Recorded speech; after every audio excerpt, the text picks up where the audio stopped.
2025년 4월 8일 화요일 날마다 솟는 샘물 말씀 묵상입니다. 실패해도 회복의 길을 열어주시는 예수님이라는 말씀의 제목으로 마가복음 14장 27절에서 31절 말씀 함께 묵상해 보겠습니다. 예수께서 제자들에게 이르시되 너희가 다 나를 버리리라. 이는 기록된 바 내가 목자를 치리니 양들이 흩어지리라 하였음이니라. 그러나 내가 살아난 후에 너희보다 먼저 갈릴리로 가리라. 베드로가 여짜오되 다 버릴지라도 나는 그리하지 않겠나이다. 예수께서 이르시되 내가 진실로 내게 이르노니 오늘 이 밤 닭이 2번 울기 전에 내가 3번 나를 부인하리라. 베드로가 힘있게 말하되 내가 주와 함께 죽을지언정 주를 부인하지 않겠나이다 하고 모든 제자도 이와 같이 말하니라. 아멘. 내용 관찰 1번입니다. 예수님께서는 살아난 후에 제자들보다 먼저 어디로 가겠다고 말씀하십니까? 28절입니다. 너희보다 먼저 갈릴리로 가리라. 갈릴리로 가리라. 네, 이 앞구절이 중요해요. 양들이 흩어지리라 라고 말씀을 하셨죠. 이것은 스가랴 13장 7절 말씀이 성취되는 것이거든요. 그래서 이 말씀이 이루어져서 제자들이 다 흩어질 것이다. 근데 그 뒤에 예수님이 부활하셔서 직접 모든 제자들을 다시 모으시겠다. 그 장소가 바로 갈릴리다. 이렇게 말씀해 주시는 겁니다. 갈릴리가 어디입니까? 잘 기억해 보시면 예수님이 제자들을 처음 부르신 지역이자 예수님과 제자들의 첫 주요 사역 무대였죠. 그렇죠? 그런 곳에 다시 제자들을 모으시겠다. 예수님이 말씀하셨습니다.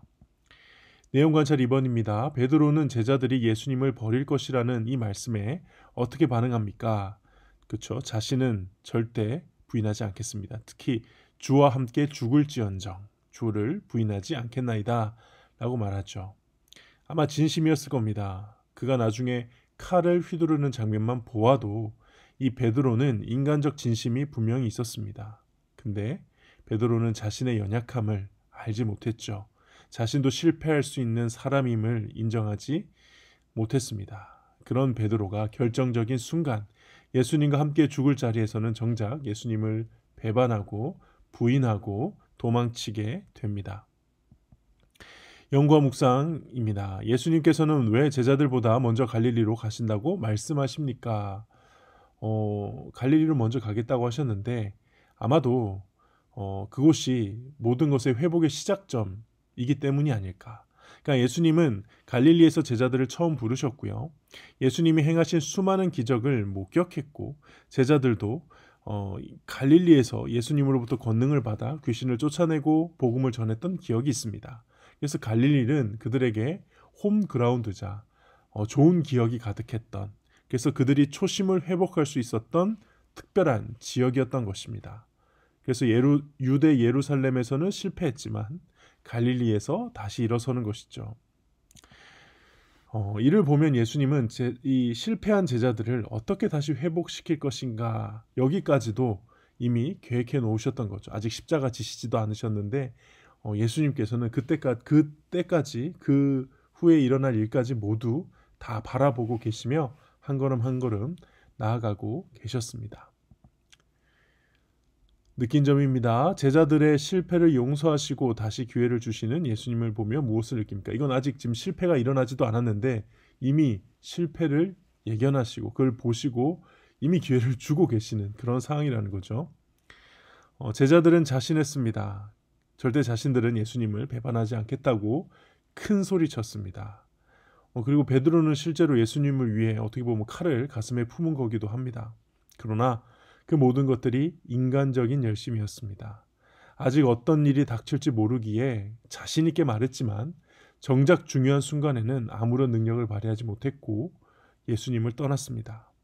예수님을 따르겠다고 요란스럽게 굴었던 것에 비해 그들의 현실적인 삶에는 아무런 능력이 없었고 아무것도 하지 못했습니다. 그러나 예수님께서는 그런 그들과 대조적으로 하나님의 뜻에 잠잠하게 조용히 순종하며 나아가십니다. 하나님의 뜻을 이루기 위해 외적으로 보이는 어떤 강력한 다짐이라든가 선포라든가 그런 게 필요하지 않으셨습니다. 그저 조용히 잠잠하게 한 걸음씩 나아가셨고 가장 중요한 순간에 조금도 망설이지 않으셨습니다. 그러니까 예수님은 제자들과 달리 조용하셨지만 하나님의 뜻을 완벽하게 그 하나님의 뜻을 완벽하게 예수님의 삶에서 이루어 내셨습니다. 결단과 적용입니다. 베드로처럼 확언하고 결심했으나 내 연약함으로 실패했던 적은 언제입니까? 내 말과 의지, 능력과 계획이 아니라 오직 하나님의 은혜만 의지하는 삶을 살기 위해 무엇을 실천하겠습니까?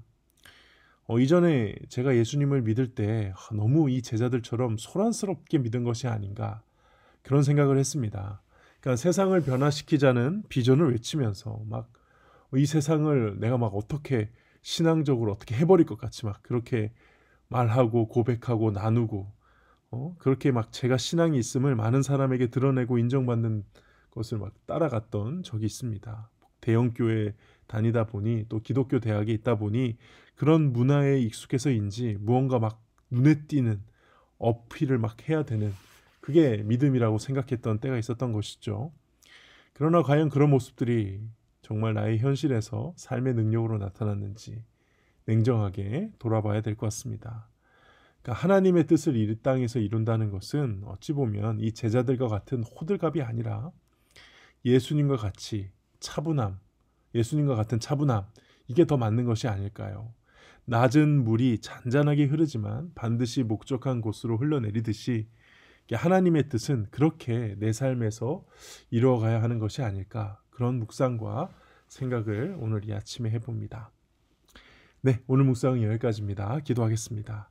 하나님 아버지, 이 제자들이 호들갑을 떨며 예수님을 따르겠다고 외쳤던 것보다 예수님께서 그 하나님의 뜻을 잠잠하게, 묵직하게, 조용하게, 그러나 분명하게 따라갔던 그 모습을 담기 원합니다. 하나님, 저는 연약하고 부족하기에 인간적 열심밖에 가진 것이 없기에 성령께서 그렇게 저를 인도해 주셔야 할 줄 믿습니다. 주여, 오늘 하루도 저와 함께하여 주시옵소서.